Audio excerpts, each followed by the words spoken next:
11 people swore they saw her walk into those woods, but not a single living soul saw her walk back out. The evidence police recovered 3 days later made even federal investigators refuse to discuss the case publicly. This is the disturbing, still unresolved disappearance of 16-year-old Megan Houlton, the girl locals now call the one the forest returned.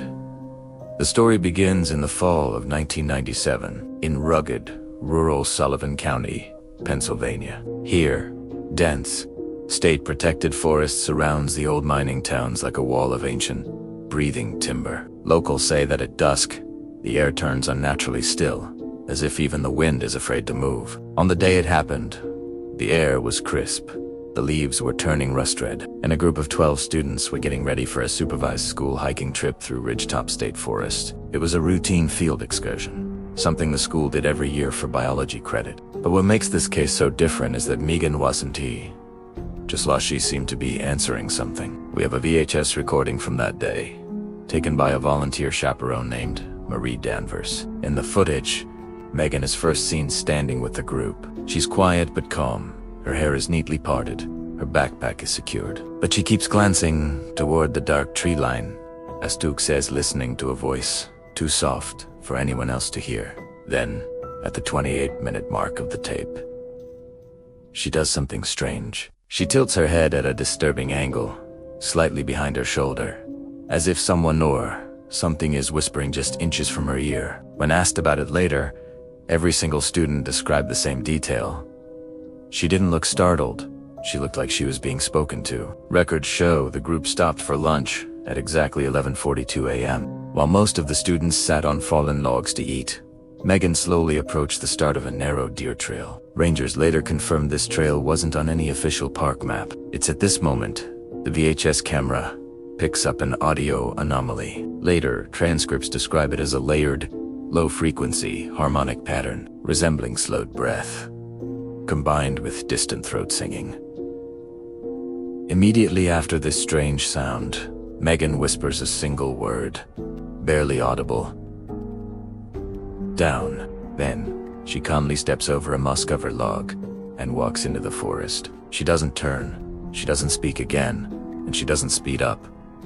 She wasn't in a panic or confused. She walked like she was following something familiar. The teacher called her name over and over, but Megan didn't respond. Within 5 minutes, she was no longer visible. Within 12 minutes, she couldn't be found even with directional search calls. The teacher immediately radioed the Park Service, and what followed became the largest coordinated search for a non-fugitive in the county's history. By 2:17 p.m., K9 rescue units arrived on the scene, but the dogs refused to cross the same log Megan had stepped over. They whimpered and pulled backward, one even collapsing as if it had been sedated. Though toxicology reports came back completely clean, forensic trackers found no footprints, even though the soil was damp and should have recorded every impression. Aerial thermal scans showed no human heat signatures within a 2-mile radius. At first, authorities suspected an abduction, but then, investigators discovered an impossible detail. Megan had left her backpack, her jacket, and her water bottle behind. She did it without breaking her routine or showing any signs of emotional distress. That night, temperatures dropped to a chilling 34 degrees Fahrenheit, but search teams deep in the forest reported something bizarre, unnatural, sudden pockets of heat. And at 3:46 in the morning, two volunteers heard Megan's voice repeating the same word from the tape, down. On the morning of the third day, a piece of Megan's gray hoodie was found. It was neatly folded on a flat rock, bone-dry despite 2 full days of rain. It was positioned exactly north-aligned, like a navigational marker.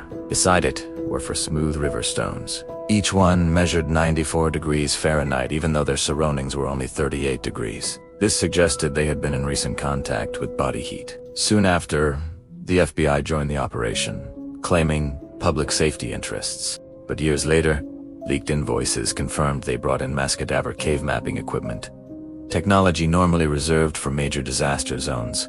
Ground-penetrating radar identified geometric voids beneath the forest floor. The pattern was consistent with human-designed subterranean spaces, not natural caverns. And yet, there were no known tunnels within 12 miles of the location. The investigation turned back to Megan's home. In a secondary sweep of her bedroom, They found her hidden personal journal, tucked behind insulation inside a wall cavity. It contained short, cryptic entries. One read, "Some trees grow roots, others grow doors." Another said, "There is a map that isn't on paper." And a third, "They don't speak with voices, they speak with choices." The final entry was dated just 10 days before she vanished. It read, "They only take people who can hear them. I think I can hear them now."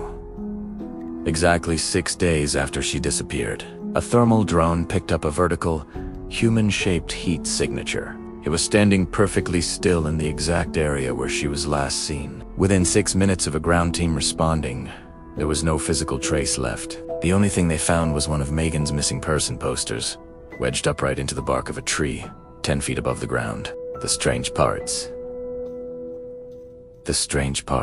Those posters weren't even printed until 2 days after she vanished. Then, on day 9, at 4:13 a.m., a wildlife camera captured 6 infrared frames. They showed a female silhouette matching Megan's height, standing motionless, facing the camera. Her arms were hanging several inches too low, and her mouth appeared darkened, as if it were filled with soil. Her head was tilted at that same disturbing angle from the VHS tape. She didn't turn away. She stepped straight backward, as if descending through something solid, not walking away. Hours later, every electronic device near the ridge malfunctioned at the same time, and the FBI ordered all locals to leave the site immediately.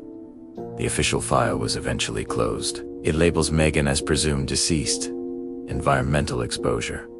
But no body, no remains, no clothing, and no blood were ever found. To this day, families hiking in the region report two recurring phenomena. First, a girl's voice whispering the word down from beneath the leaf. And second, sightings of a human silhouette around dusk, not walking, but lowering, like an elevator moving down through the soil. In 2019, a former sheriff's deputy, Alan Rich, gave an anonymous interview. He said he believes Megan wasn't taken, but recruited. He referenced an unpublicized psychological evaluation where multiple student witnesses reported hearing a final phrase. It wasn't carried by a voice, but by a vibration through the trees themselves. The phrase was, "She heard us."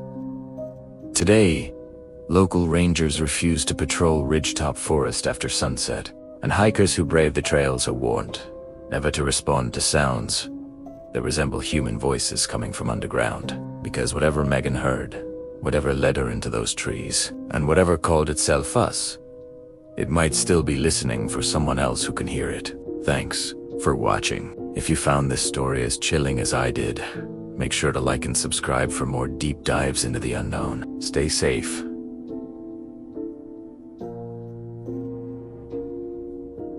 Out there.